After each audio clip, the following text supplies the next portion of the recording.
नीतीश चंद्रबाबू नायडू से बात हो सकती है। शरद पवार की ओर से यह बड़ी बात कही गई है। नीतीश नायडू से बात पर इनकार नहीं किया गया, यानी बातचीत संभव है। ऐसे में क्या होता है इस पर सबकी निगाहें टिकी रहेंगी। लेकिन मैं रुक करना चाहूंगी अपने साथ मौजूद दो खास मेहमानों का। शहजाद पूनावाला जिस बात का जिक्र कर रहे थे अभय दुबे जी, उसी सवाल का जवाब आप दीजिए। ईवीएम पर जो आप लोग समय समय पर सवाल उठाते आए हैं, उनकी तरफ से यह पूछा गया है कि अब भी क्या कोई सवाल उठाया जाएगा, क्योंकि कांग्रेस के वरिष्ठ नेता दिग्विजय सिंह कहते हैं कि 300 पार हो जाएगा तो ये ईवीएम का वोट होगा, जनता का वोट नहीं होगा। इस तरीके के बयानों का क्या औचित्य? देखिए, हम लोगों ने सजगता के साथ प्रजातंत्र की रक्षा के लिए काम किया और इलेक्शन कमीशन पर और सरकार पर इस बात का दबाव बनाकर रखा कि वो मैनिपुलेट नहीं करें इलेक्शन। हमने पहला सवाल खड़ा किया था हाल ही में कि पोस्टल बैलेट की गिनती पहले होनी चाहिए, क्योंकि अब postal ballots decisive role play करने लगे हैं। 85 ईयर्स की एज के ऊपर के लोग, फिजिकली डिसेबल्ड लोग और सर्विस वाले लोग। तो अगर आप तमिलनाडु का उदाहरण देखें तो 16.5 लाख पोस्टल बैलेट्स हैं वहाँ पर।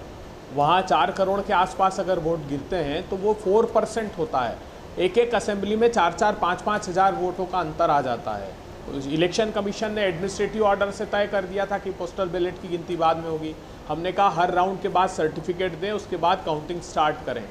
ईवीएम का भी प्रश्न वीवीपैट के साथ जब हम सुप्रीम कोर्ट गए थे तो हमको लगता है कि एक व्यापक दबाव रहा और मैं पूरी तरह आश्वस्त हूँ। आपने कहा नैतिक जिम्मेदारी, भारतीय जनता पार्टी तो थी ही नहीं। स्टेक पर बीजेपी का क्या था? बीजेपी राजनीतिक दल ही नहीं रहा। प्रधानमंत्री नरेंद्र मोदी के नाम से ही राजनीतिक दल हो गया।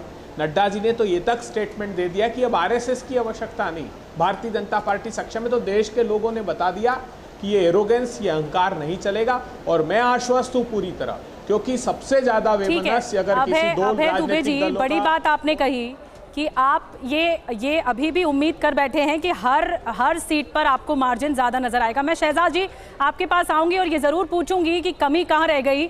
लेकिन एक बड़ी खबर इस बीच आ रही है और जल्दी से बता दें, वो बड़ी खबर ये है कि जोधपुर से बड़ी खबर मिल रही है। जोधपुर से गजेंद्र शेखावत इस वक्त आगे चल रहे हैं। ये इस वक्त जानकारी मिल रही है, अपडेट मिल रही है सीट से। गजेंद्र सिंह शेखावत 1.5 लाख वोटों से आगे चल रहे हैं। बड़ी खबर यह है कि गजेंद्र सिंह शेखावत 1.5 लाख वोटों से आगे चल रहे हैं। हर सीट का हाल TV9 भारतवर्ष आपके सामने रख रहा है, लेकिन 1.5 लाख वोट से आगे चल रहे हैं। शहजाद पूनावाला हमारे साथ जुड़ गए हैं, बीजेपी के प्रवक्ता। शहजाद, पहले तो ये बताइए कि कमी कहां रह गई? महाराष्ट्र और सबसे ज्यादा झटका यूपी, इसके अलावा बंगाल, राजस्थान, फेरिस्त लंबी होती चली जा रही है।